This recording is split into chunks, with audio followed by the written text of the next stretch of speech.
अस्सलाम वालेकुम दोस्तों, मैं हूं चोरी फैसल महमूद और आप देख रहे हैं मेरा यूट्यूब चैनल। और आज मेरे साथ मेरे बड़े प्यारे छोटे भाई हैं और ये भी स्टूडेंट हैं यहाँ पे। आज हम इनसे पूछेंगे कि आपका कैसा एक्सपीरियंस है यूएसए की स्टडीज़ का। और आप इनसे चलें, हम इनसे पूछते हैं कि आप कौन सी डिग्रीज़ कर रहे हैं और क्या आपका आगे फ्यूचर का प्लान है और स्टडीज़ का एक्सपीरियंस कैसा है। तो भाई आप अपना इंट्रोडक्शन करवाएं सबसे पहले, और कहाँ पे रहते हैं और कौन सी यूनिवर्सिटीज़ में स्टडीज़ करें। अस्सलाम वालेकुम। मेरा नाम हुज़ैफ़ा नदीम राव है। मैं यूएस से 2 साल पहले आया था कंप्यूटर साइंस की डिग्री में, बैचलर्स इन कंप्यूटर साइंस करने। मैं एडल्फाई यूनिवर्सिटी से पढ़ रहा हूँ, मेरा 4th सेमेस्टर चल रहा है। और जिस तरह फैसल भाई ने हमारे कहा कि हम इंटरनेशनल स्टूडेंट हैं यहाँ पे, और बस ये। हुज़ैफ़ा भाई मुझे ये बताएं, आप बैचलर ऑफ कंप्यूटर साइंस कर रहे हैं, जी। तो आपके एक साल के दौरान कितने सेमेस्टर्स हैं और अगर एक सेमेस्टर में कितने आपके कोर्सेज होते हैं, क्रेडिट आवर्स आपके कितने हैं? तो फैसल भाई पहले तो ये देखें ना कि एक साल के अंदर ना 2 सेमेस्टर लगाए जाते हैं, और एक सेमेस्टर के अंदर आपको ना मिनिमम 13 से क्रेडिट उठाने होते हैं। आप इससे ज़्यादा भी उठा सकते हैं, लेकिन आपने फिर वो एक्स्ट्रा पे करना पड़ता है आपको ना उन क्रेडिट्स के लिए। मिनिमम पे क्रेडिट्स आप 13 उठाते हैं, लेकिन जो पहला साल होता है, जो इंटरनेशनल स्टूडेंट होता है, वो किसी प्रोग्राम के थ्रू आते हैं। For example AAP programme, ABBAP programme. इन प्रोग्राम से ये होता है कि आपके लैंग्वेज टेस्ट करते हैं कि आप इंटरनेशनल स्टूडेंट्स एक नॉर्मल स्टूडेंट के बीच में बैठने के लिए काबिल है या नहीं है, जो इनके वाइट स्टूडेंट्स होते हैं, white whatever you want to say.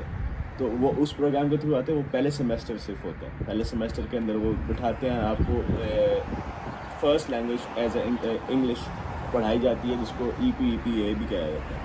तो अगर आप वो कोर्सेज जिस तरह मैंने कहा 13 क्रेडिट्स ऊपर उठाएंगे, आप एक्स्ट्रा पेमेंट्स देंगे, और इन्हीं के अंदर मेरे ख्याल बस यही आपको दी जाती है। लेकिन हाँ, आपको 3 महीने की सेमेस्टर ब्रेक भी दी जाती है इन क्रेडिट्स के, इन 2 सेमेस्टर्स के बीच में। आप उसके अंदर भी अपने कोर्सेज उठा सकते हैं। आप जो 4 साल की डिग्री है 3 साल में भी ख़त्म कर सकते हैं उन सेमेस्टर्स के बीच में। लेकिन मैं प्रेफर करता हूँ कि नहीं करें वो, आप गैप दें और फिर गैप के बाद दोबारा से आप अपना अगला साल शुरू करें। अच्छा हुज़ैफ़ा भाई मुझे ये बताएं कि ओवरऑल नॉर्मली यहाँ पे एक सेमेस्टर की क्या ट्यूशन कॉस्ट है BS कंप्यूटर साइंस की डिग्री में? अच्छा, हर यूनिवर्सिटी की और हर जगह की ना अलग अलग है। जिस तरह हम न्यूयॉर्क में रह रहे हैं, New York is one of the most expensive states. तो इधर ये होता है कि फॉर एग्जांपल मैं पढ़ रहा हूँ एडल्फाई से, मैं दे रहा हूँ 24,000 पर ईयर 2 सेमेस्टर का। तो आप 2 सेमेस्टर में डिवाइड कर लें, 24 कितने का बनेगा। और हर क्रेडिट पर आर के ऊपर पैसे पैसे होते हैं। अब लेकिन फॉर एग्जांपल अगर आप चले जाएं क्वींसबोरो में, क्वींसबोरो न्यूयॉर्क का ही है, लेकिन वो कम्युनिटी कॉलेज है। कम्युनिटी कॉलेज होता है semi government semi private schools. मैं फुल प्राइवेट में पढ़ रहा हूँ, जिसकी वजह से वो बहुत एक्सपेंसिव है। जो semi government semi private school होते हैं, वो होते हैं बहुत चीप इंटरनेशनल स्टूडेंट्स के लिए भी। लाइक फॉर एग्जांपल 14,000 ये 7,000 पर उस पर और सेमेस्टर पे आ जाता है, और गैप ईयर भी सब कुछ मिलता है। लेकिन उनमें ये होता है कि ज़्यादातर वो करवाते हैं 2 साल की डिग्री करवाते हैं। 2 साल के बाद आपको किसी प्राइवेट स्कूल में ही जाना पड़ता है फॉर इंटरनेशनल स्टूडेंट। आप अगर यहाँ के लोकल हैं तो आपको ज़रूरत नहीं पड़ती। और लेकिन अगर आप स्टेट चेंज करते हैं, किसी सस्ते स्टेट में जाते हैं, तो यही काम आपका $8,000-9,000 में भी हो सकता है, depending on the state America. अच्छा हुज़ैफ़ा भाई मुझे ये बताएं, आपका आपने जैसे कहा कि आपका एक सेमेस्टर ऑलमोस्ट 5 to 6 मंथ का होता है और उसमें तकरीबन कोई 13 से 15 क्रेडिट आवर्स एक सेमेस्टर में होते हैं जी। तो आपकी क्लासेस जो हैं वो यूजुअली वीक में कितने दिन होती हैं? एज इंटरनेशनल स्टूडेंट आपको चाहिए होता है कि आप 7 डेज़ में से आप 5 दिन यूनिवर्सिटी में होने चाहिए, और उन क्लासेस के हिसाब से आप 56 आवर्स ऑन कैंपस होने चाहिए। लेकिन क्योंकि मैं 4th ईयर में आ गया, तो मेरा ज़रा स्पेशल केस है, क्योंकि मैं जब मेरे ग्रेड्स अच्छे रहते हैं तो टीचर्स आपकी सुनती हैं। तो मैं सिर्फ 2 दिन रहता हूँ, मंडे एंड वेडनेसडे के दिन। लेकिन मेरा अलग ही केस है। जो यूजुअली होता है, आपने 5 दिन रहना होता है, और 5 दिन के बाद आपको तकरीबन 56 आवर्स गुजारने होते हैं यूनिवर्सिटी के अंदर। लेकिन इट डिपेंड्स, जिस तरह ऑनर स्टूडेंट्स हैं वो कम गुजारते हैं, जो नॉर्मल स्टूडेंट्स हैं वो ज़्यादा गुजारते हैं। 36 आवर्स भी चल जाता है। तो ज़फ़र भाई इसमें ये बताएं कि आया क्या इस पे BS कंप्यूटर साइंस पे CPT जो है वो डे फर्स्ट से अलाउ है या नहीं है? जो CPT है, CPT तो अलाउ है, आप यूनिवर्सिटी के अंदर काम कर सकते हैं। और मैं रेकमेंड भी ये करूँगा कि तो first thing you come to, जब आप यूनिवर्सिटी में हो जाएं तो आप हैंडशेक या कोई भी अपनी यूनिवर्सिटी से रिलेटेड जो जॉब्स दे रही हूँ वेबसाइट पे जाएं, उनसे कहें कि भाई हम जॉब ढूंढ रहे हैं, तो यूनिवर्सिटी खुद जॉब देती है, आप वो जॉब एक्सेप्ट करें, जिसकी वजह से आपको पड़ता है SSN नंबर मिलता है। एज ए इंटरनेशनल स्टूडेंट हमें एलियन कैटेगरी में डाला जाता है, जिसकी वजह से हमें SSN नंबर नहीं मिलता, हमें क्रेडिट स्कोर नहीं मिलता, और अमेरिका सिर्फ क्रेडिट के ऊपर ही चल रहा है। तो आपको रिकमेंड करूँगी आप SSN निकालें, SSN बेशक महीना 2 महीना काम करें, लेकिन आई रिकमेंड डूइंग दैट। तो 20 घंटे आपको कैंपस के ऊपर काम मिलता है, और depending on the minimum wage वो आपको पैसे उसी के हिसाब से देते हैं, plus work depends on your work too. लेकिन आई रिकमेंड कि जिस तरह फैसल भाई की एक वीडियो में फैसल भाई ने भी पहले कहा कि स्टेम डिग्री लें, क्योंकि स्टेम डिग्री से आपको 2 साल मिलते हैं। 2 साल से आपको ये प्रॉफिट हो जाता है कि आपके पास 2 साल हैं OPT के ऊपर, आप जॉब ढूंढे, आपका F1 वीज़ा H1 वीज़े में कन्वर्ट हो गए, या अगर आपने बिजनेस वीज़ा करना है तो वो अलग है, वो सिस्टम ही अलग है। लेकिन अगर आपने जॉब ही ढूंढनी है तो 2 साल is quite enough for 50 states to find a job.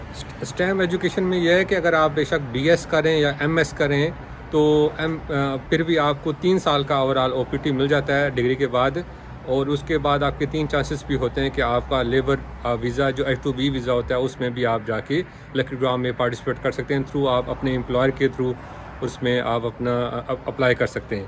तो अच्छा ज़फ़र भाई मुझे ये बताएं, आपका माशाल्लाह 2 साल का एक्सपीरियंस होगा यहाँ का रहने का, स्टडीज़ का। एक तो आपने बताया कि ओवरऑल जो नॉर्मल जो डिग्री की जो कास्ट है 1 साल के दौरान अराउंड 30,000 के करीब, 25 to 30,000 के करीब जो है वो कास्ट आ जाती है 2 सेमेस्टर्स की। लिविंग एक्सपेंस और जो बाकी जो इससे रेलिवेंट जो एक्सपेंस होते हैं, जैसे आप न्यूयॉर्क में रह रहे हैं तो इसके वो कितने आ जाते हैं एक्सपेंस? मेरे बेसिकली हमारा मकसद ये है कि अगर कोई जो स्टूडेंट्स हमें देख रहे हैं हम उनको ऐसी गाइडेंस दे दें, एक उनका माइंड क्लियर हो जाए कि उनके एक्सपेंस कितने होंगे, कितने दिन क्लासेस होंगी, कितने अगर वो जॉब कर सकते हैं तो कितना उनको अलाउ होगा काम शाम। तो ओवरऑल जो स्टडी से हट के जो बाकी जो एक्सपेंस हैं, लिविंग कास्ट, फूड कास्ट और बाकी जो ट्रैवलिंग कास्ट है वो कितनी का आ जाती है? अच्छा फैसला में जिस तरह मैंने पहले कहा कि ये हम एक महंगे स्टेट में, न्यूयॉर्क स्टेट में, ये one of the most expensive states है। आपकी यहाँ पे लिविंग डिपेंडिंग, क्योंकि ये न्यूयॉर्क 5 बोरोस पे है, डिफरेंट बोरोस की डिफरेंट है। अब जिस तरह फैसल भाई हमारे सफिक में रह रहे हैं, बहुत अमीर स्टेट में, अमीर इलाके में रह रहे हैं, मैं रहता हूँ क्वींस में, मैं ज़रा बैक एड पे रहता हूँ। तो यहाँ पे जो फैसल भाई यहाँ पे रह रहे हैं, मेरा ख्याल अभी आप दे रहे हैं 700-800।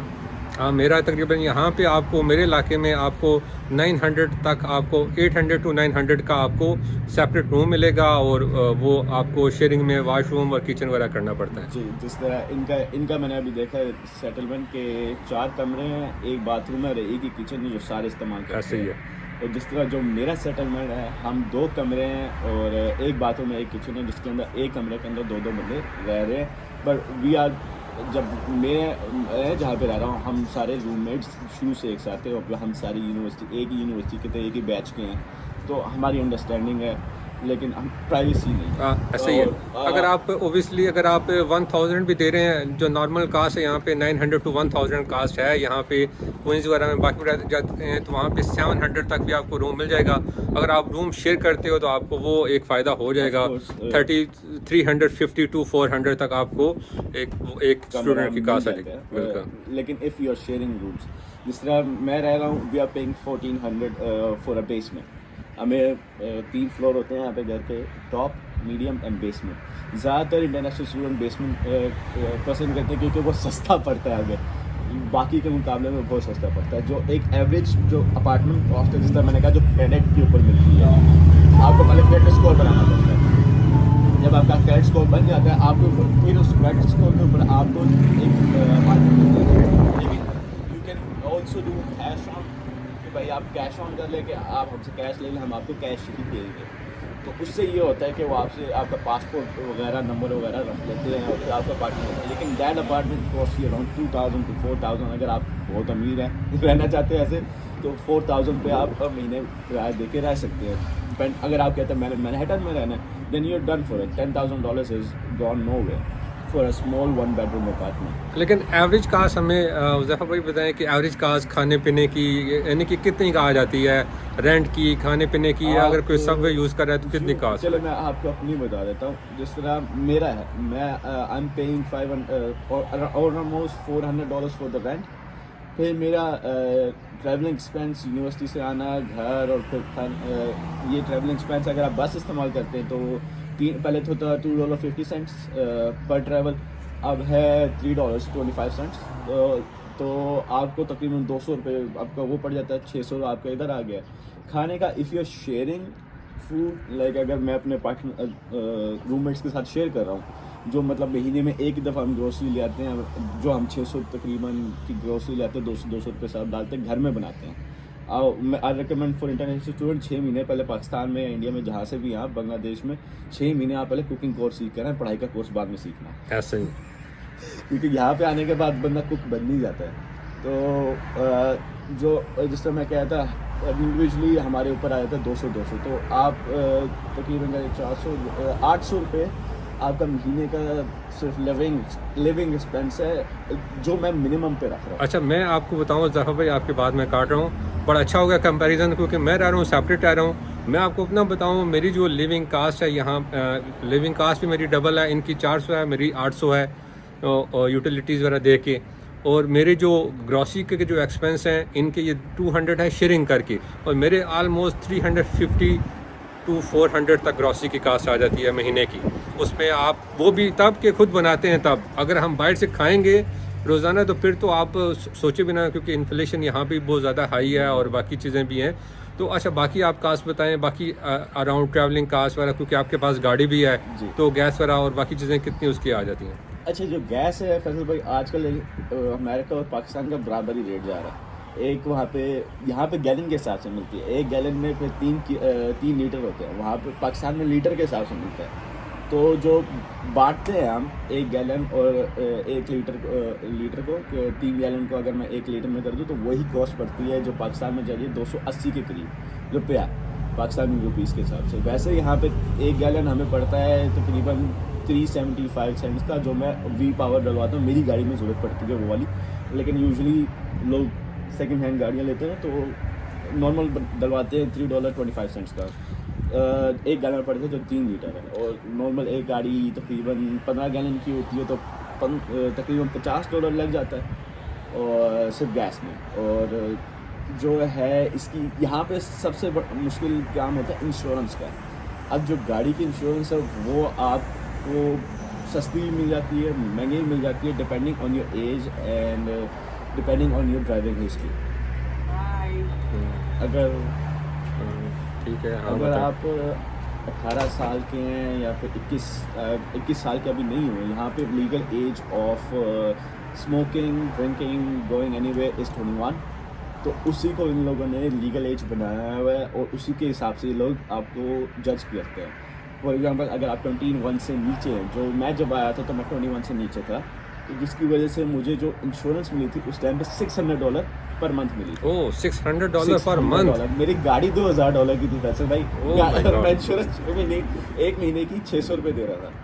लेकिन अब क्योंकि मेरी हिस्ट्री बड़ी अच्छी थी, 2 साल के अंदर I never crash my car, मैंने कभी पेमेंट लेट नहीं की, मैंने कभी कोई क्रेडिट, अपना स्कोर मैंने टॉप पे रखा हुआ है, 780 मेरा क्रेडिट स्कोर जा रहा है, तो मुझे किसी चीज़ का बैकलैश नहीं है, जिसकी वजह से मेरी इंश्योरेंस अब आ गई है $200 पे। 2 सालों में? 2 साल में 2 साल लगे हैं मुझे 600 से 200 पे आने पे। और ये आफ्टर चेंजिंग ऑप्शंस, पहले मैं स्टेट फार्म के साथ, फिर गाइको के साथ, फिर AAA के साथ, और अब कोई बैक एंड वो इंश्योरेंस थी, क्या नाम था, OTTO, उनके साथ इंश्योरेंस मेरी है, तो जब जाके मेरी 200 इंश्योरेंस है।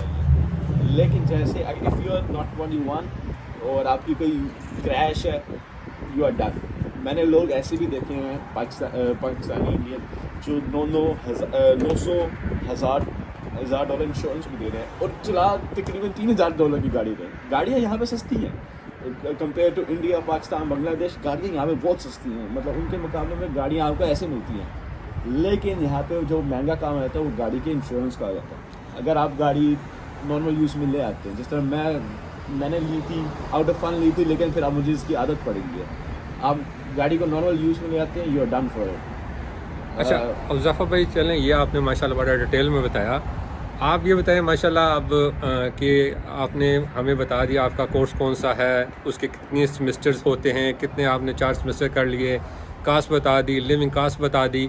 ओवरऑल आप क्या कहते हैं, आपने क्या एक्सपीरियंस किया, कैसा आपका एक्सपीरियंस है यहाँ की स्टडीज़ का? और यहाँ पे स्टडीज़ अगर बीएस है, बीएस की डिग्री में कोई एडमिशन लेता है तो इजी है उसको हैंडल करना, अगर उसकी बैकग्राउंड स्टडीज़ से भी रेलिवेंट है और साथ में अगर वो पार्ट टाइम जॉब भी कर रहा है 20 आवर्स, तो वो मैनेज कर लेता है या क्या? फिर आप उसको कैसा कहेंगे, आप क्या टिप्स देंगे इसको? फैसल भाई, हर चीज़ मैनेजेबल है, इंडिपेंडिंग ऑन द पर्सन। अब मैं जो था पाकिस्तान में इतना ज़हीन आदमी नहीं था, मैं अपना वही बैक एंड जो मजाक मजूक बनाने वाले लड़कों में से था। लेकिन जब अब अब्बू मम्मी ने देखा कि भाई पाकिस्तान का हो रहा है और मेरा हो गया, उस टाइम माशाल्लाह रिज़ल्ट अच्छा आया तो ओ लेवल्स का, तो मुझे ओ लेवल की बेसिस पे बाहर बुला लिया।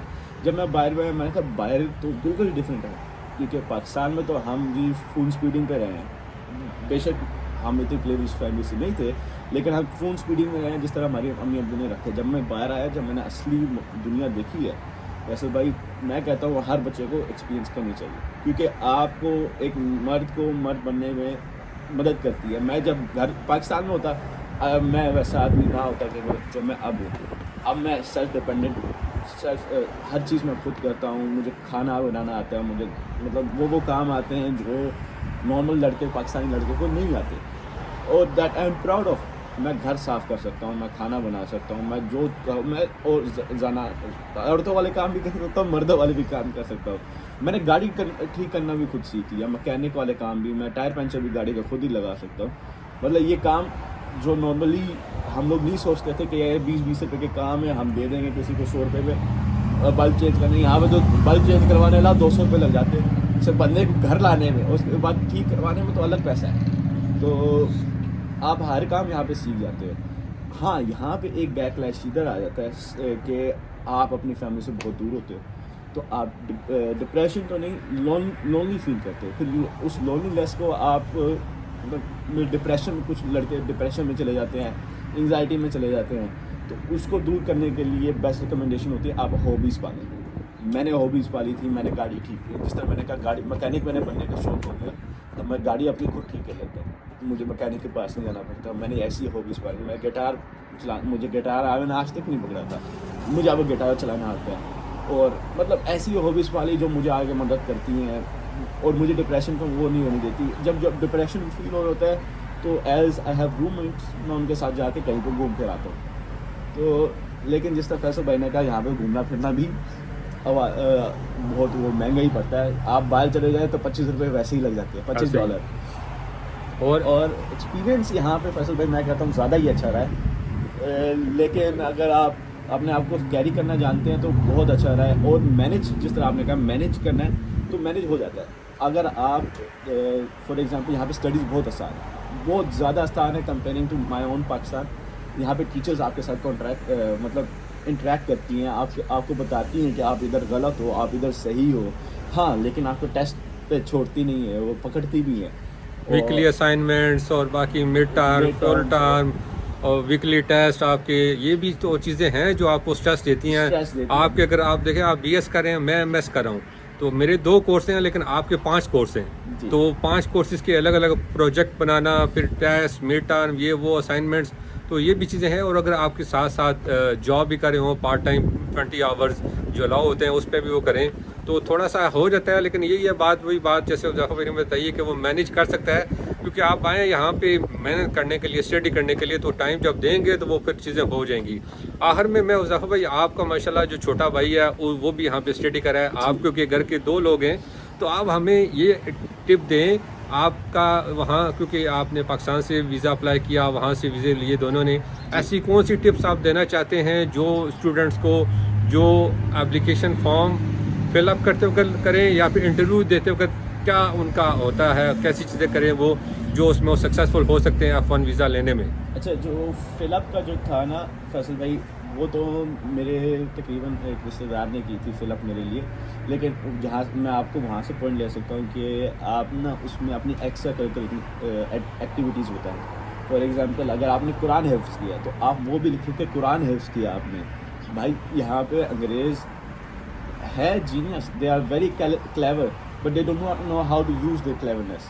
ठीक है, आप जो मुसलमान है वो सबसे पहले उसके पास एडवांटेज है, वो कुरान याद कर लेता है। Arabic is one of the most difficult language. जब वो देखेगा कि भाई इतनी डिफ़िकल्ट लैंग्वेज इसने याद की हुई है और इसकी फ़र्स्ट लैंग्वेज भी नहीं है, तो इसने कुछ सीखा हुआ है।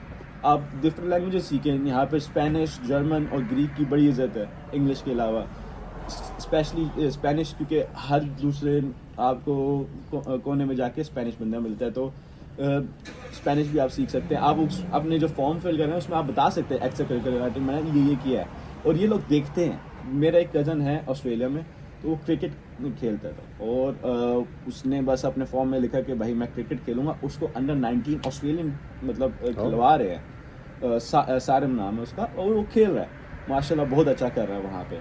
अभी बस हाथ टूट गया तो पाकिस्तान आ गया। और रह गई बात इंटरव्यू की, तो इंटरव्यू हम मैंने खुद इंटरव्यू 3 बार दिया, मैं झूठ नहीं बोलूँगा। पहली 2 बार मैंने फ़ेल किया। पहली बार मैं कराची में जाके दिया, कराची में फ़ेल किया क्योंकि मैं नर्वस होता है। मैं ऐसे ड्रेस्ड होकर आया था जैसे मैं मतलब कंपनी का इंटरव्यू देने कॉर्पोरेट स्टाइल में, कॉर्पोरेट स्टाइल में मैं गया था, एज अ टाई सूट वूट। मतलब आप ऐसे वो गए थे कि आपने यानी कि आपने बिजनेस वीज़ा लेना है, स्टूडेंट वीज़ा नहीं लेना? बिजनेस वीज़ा लेने गया, मैं स्टूडेंट वीज़ा लेने नहीं गया था। क्योंकि मुझे जो लोगों ने बताया ओ भाई ऐसा रहना है, बिल्कुल स्ट्रेट रहना है, किसी के साथ बात ना करी, बड़े टेंस अप हो गए। मैं बिल्कुल रोबोट की वो नहीं होती तीर की तरह मैं सीधा था। लेकिन फिर पहला जब कराची गया, वो पूछता, पहला सवाल उसका ये आया कि भाई तू रहता है इस्लामाबाद में है, तू कराची क्या करने आया है? मैंने कहा जी मैं रिजल्ट वो अपना इंटरव्यू देने आया हूँ। उसने कहा पहले तू छप्पा ला और जा। उसने पहले उस क्वेश्चन पे मुझे रिजेक्ट कर दिया। मैं बाहर आया, मैं बड़ा अबू के साथ मैं अकेला किया। मैंने कहा कराची में क्यों आए? अबू ने कहा चल फिर पुत इस्लामाबाद देखा। मैं इस्लामाबाद आ गया। इस्लामाबाद आए जी, तो इस्लामाबाद में इंटरव्यू दिया। वहाँ पे उसने पूछा भाई, उसने यही क्वेश्चन रिपीट किया, भाई तू पहले कराची क्यों गया? मैंने कहा वहाँ की डेट मिल रही थी भाई। उसने कहा चल ठीक है, तू ये बता कि तू अमेरिका क्यों जा रहा है? मैंने कहा हायर स्टडीज़ के लिए जाना चाह रहा हूँ। कहता है अच्छा। उसने फिर देखा कि मेरे जो फॉर्म्स है, उस फॉर्म्स में मैंने अपने वालिद साहब का जिक्र इतना खास नहीं किया था। मेरे वालिद साहब क्या करते, मैंने वालदा का किया होता क्योंकि मेरी वालदा गवर्नमेंट एम्प्लॉय थी। मैंने कहा चलो एक इंप्रेशन अच्छा जाएगा कि मेरी वालदा गवर्नमेंट एम्प्लॉय है और मेरे वालिद साहब का मैं जिक्र करना भूल गया। तो उसने कहा तेरे वालिद साहब क्या करें? मैं कहा बिजनेस मैन है। कहते तेरे आगे का प्लान कर? मैंने कहा डिग्री कंप्लीट करके मैंने वापसी आना है। एक इंटरनेशनल स्टूडेंट दिमाग में याद रखे, अगले को जो इंटरव्यू ले रहा है उसको ये कंफर्म करवाना है कि आपने अपनी डिग्री कंप्लीट करने के बाद वापसी आना है, क्योंकि इनके पास बंदे बहुत है। इन लोगों ने सिर्फ उन्हीं को वीज़ा देना जो वापसी आएंगे। इनकी कंट्री में इनको लोगों की ज़रूरत नहीं है। ठीक है, तो उसने देखा कि मेरे अबू के साथ पेपर्स में मेरा कोई कनेक्शन नहीं है, उसने मुझे रिजेक्शन दे दी। मैंने जब उससे पूछा कि रिजेक्शन क्यों दी गई है, उसने कहा कि भाई तू 6 महीने बाद अप्लाई कर, तूने आफ्टर डे दे दिया, तो ये प्रूफ दोनों में प्रूफ नहीं थे। ये दोनों में इसलिए प्रूफ मिला। मतलब आपने जो पहले और दूसरी इंटरव्यू में जो चीज़ें आपने छोड़ी हुई थी वो तीसरी में इम्प्रूव की, जिसकी वो आप वो होगी। तीसरी में मैंने इम्प्रूव किया अपना connection with my father, with my country. मैंने फिर पेपर शो किए कि भाई मेरे अबू की कंपनी है इधर, मेरी अम्मा गवर्नमेंट एम्प्लॉई है, मैं उनका पहला बेटा हूँ, तो ऑफकोर्स मैंने आके कंपनी संभाल ली। और मैं कंप्यूटर साइंसेस भी इसी वजह से पढ़ा था। मतलब कि आपने, बहुत से स्टूडेंट्स हैं जो पहले इंटरव्यू देने के बाद ही मायूस हो जाते हैं, लेकिन आपने माशाल्लाह वो कंटिन्यू रखा और आपने तीसरे में भी वो सक्सेसफुल हो गए। और ये नॉर्मल है, ये हर स्टूडेंट वीज़ा में भी यहाँ पे कहीं को जाके 5वीं अटैम्प्ट में भी वीज़े मेरे होते हैं। अच्छा, आपका मैं एक और उसको करते हैं और इसको वीडियो काफ़ी बड़ी हो रही है, इनको हम टू द पॉइंट ऑफ करते हैं। अब आपके बाद आपके छोटे भाई ने स्टूडेंट वीज़ा लिया जी, उसमें आपने ऐसी क्या चीज़ें ली, ऐसी क्या चीज़ें की आप अपने एक्सपीरियंस की बेस पे, जिसका उनका एक्सपीरियंस कैसा रहा वो थोड़ा सा बता दें। अच्छा, मैं ये पॉइंट ऑफ जल्दी करते हैं कि जो मेरा छोटा भाई है वो भी इधर मेरे साथ एडिफाई यूनिवर्सिटी में पढ़ रहा था। पढ़ रहा है अभी माशाल्लाह। तो अब उसके साथ मैंने क्या किया, उसका मैंने यूनिवर्सिटी से लेटर बनवा लिया अपने डीन के पास गया। मैंने कहा भाई मेरा छोटा भाई भी आना चाह रहा है, तो मुझे लेटर बना के दे। उसने मुझे लेटर बाकायदा बना के दिया विद कि भाई ये लड़का, इसका बड़ा भाई पढ़ रहा है तो छोटा भाई भी आना चाह रहा है। फिर मैंने उसको जो उसका एप्लीकेशन फॉर्म था जो US मतलब के ले जाता है, तो उसके ऊपर इंटरव्यू के लिए, तो उसके ऊपर मैं जिक्र किया गया कि मेरा भाई बाहर इंटरनेशनल स्टूडेंट है, और मुझे रिस्पांस दिया गया। और क्योंकि मैं एक अच्छा स्टूडेंट था, 3.8 3.9 GPA रखने वाला लड़का था, मेरा रिकॉर्ड बिल्कुल साफ़ था, मैंने कोई काम मतलब ऐसा नहीं किया हुआ था। तो मेरे भाई को, और मेरे भाई कहता मैं सिर्फ गया हूँ, अपना फ़ाइल दी है, मैंने अपना नाम बताया, उसे बताया कि मैं जी ये पढ़ने जा रहा हूँ। उसने मुझे पहले क्वेश्चन पे ग्रीन फ्लैग लगा के भेज दिया। अच्छा, एंड आई वाज गुड। अच्छा, तो आपके छोटे भाई का मतलब पहले अटेम्प्ट में ही हो गया वीज़ा? जी, मेरे छोटे भाई का पहले टाइम में होगा, क्योंकि आपका बड़ा भाई गया हुआ है। उसके बाद मेरे वालिदैन भी आए हैं। मेरे वालिदैन का भी मैंने फिर अपने छोटे भाई के हिसाब से लगा, क्योंकि वो 17 साल का है, उसके ऊपर लगाया तो उसको मिल गया। चलें, ये देखें जी, आज हमारा माशाल्लाह आपको उज़ाफ़ा भाई हमारे साथ इन्होंने अपना एक्सपीरियंस शेयर किया। इनका छोटा भाई वो भी स्टूडेंट है, उसका इन्होंने एक्सपीरियंस शेयर किया। और ओवरऑल उम्मीद करते हैं कि आपको ये वीडियो काफ़ी अच्छी इंफॉर्मेटिव होगी आपके लिए। और इस तरह के इंशाल्लाह फ्यूचर में मज़ीद भी वीडियोस बनाएंगे हम डिफरेंट स्टूडेंट्स के साथ, डिफरेंट टॉपिक्स के ऊपर भी। और उम्मीद है कि आप लोग देखेंगे तो आपको पसंद भी आएंगी। और अगर आप चाहते हैं कि इस तरह के मज़ीद वीडियोस बने, या आपके माइंड में कोई टॉपिक है जिसके ऊपर डिस्कस किया जाए, तो कमेंट्स बॉक्स में लिखें। और इस चैनल को सब्सक्राइब भी करें, इसको फॉलो अप करें, ताकि फ्यूचर की जो वीडियोस हैं वो आपको मिलती रहें। और आप अगर आप स्टूडेंट हैं या आप इस टॉपिक्स में इंटरेस्टेड हैं, तो इंशाल्लाह आपको इन वीडियोस को देख के फ़ायदा होगा। तो इंशाल्लाह नेक्स्ट वीडियो में मिलेंगे आपके साथ किसी नए टॉपिक के साथ, किसी नए दोस्त के साथ, किसी नए स्टूडेंट के साथ। हमें इजाज़त दें। अल्लाह हाफिज़। Thank you. अस्सलाम वालेकुम।